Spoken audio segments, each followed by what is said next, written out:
Hello, I'm Chrissy Mundwa. It's good to have your company. The risk of dying from an unsafe abortion is highest in Africa, according to the World Health Organization.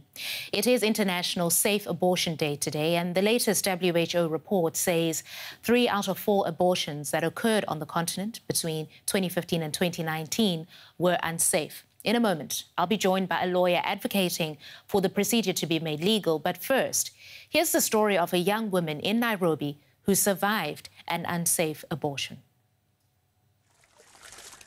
We call her Mercy, but that's not her real name. She was 16 when she fell pregnant.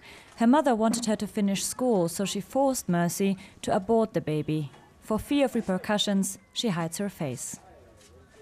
I went to a local medicine man. I stayed there for 3 days. He gave me herbal medicine and I took it. On the second day, I started seeing blood. I was very afraid. There are people who abort and they seem fine. I thought I would die. It's estimated that in Kenya, 7 women die each day from unsafe abortions. Abortions are illegal unless the mother's life or health is in danger or if there's a rape case. That's why women come to this man. He's well known for carrying out abortions, along with other procedures, even though he has no medical training. Mercy came here too. She paid the equivalent of €8 for the abortion. In the interview, however, he denies performing abortions. But still, he wants to hide his identity. They're given an injection, a drug, and they're sent home so that the pregnancy can terminate there. Many of these women die. If they're unlucky, they do die.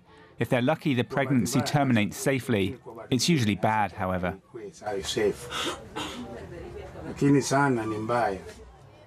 In most cases, women need professional help after the abortion. The international aid organization, Marie Stopes, is one of several NGOs in Kenya that offers these post-abortion care services. But there's a lot of uncertainty, says Daisy Adala. We don't have clear guidelines, national guidelines, on managing these post-abortion care services or even safe abortion services. Therefore, this stigma that envelops us goes down now to this woman or girl who has no option and doesn't know where to turn to. Of course, Mercy would have preferred to see a real doctor. 3 years later, she is still suffering from the traumatic experience. Because those men will just give you some kind of medicine and then tell you when the pregnancy has been terminated. They only want your money.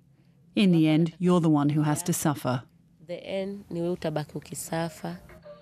Despite the stigma she faces from her community, she thinks every woman should have the right to a safe abortion. But not everyone agrees with Mercy about that. Other women in Kenya told us how they felt about abortion.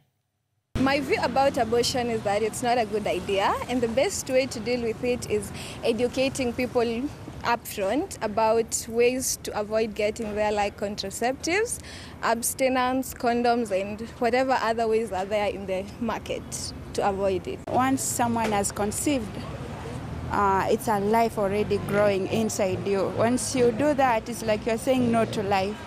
So I don't think abortion is right to humanity. Abortions are very inhuman in most cases, especially when it's not been pre-thought by the person, where you just decide to end a life. You don't know if this could have been the next big thing in this world. This child would have been something important. It's only in cases where I would say the mother is in danger that it is okay.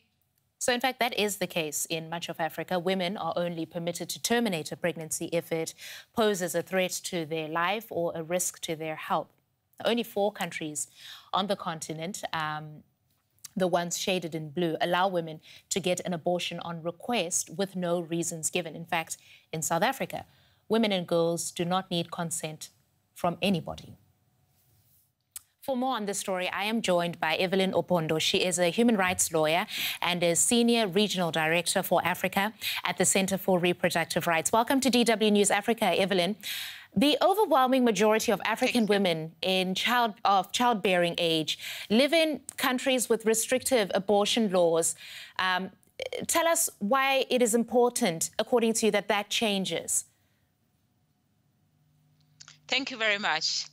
Now, abortion is a healthcare service, just like any other healthcare service. Unfortunately, it's highly regulated, it's over-legislated.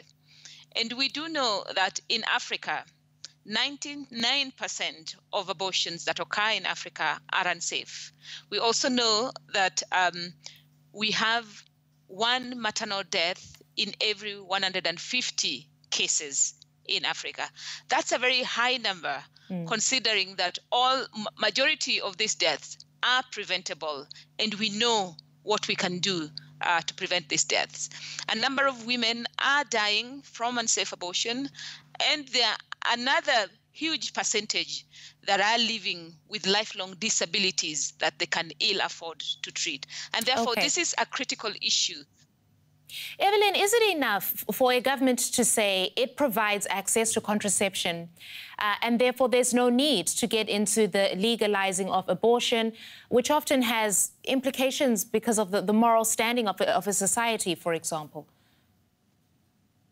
No, it's not enough. Contraceptives do not, even when you use them, they do not always prevent pregnancy. There will always be a percentage of failure that is we give allowance for.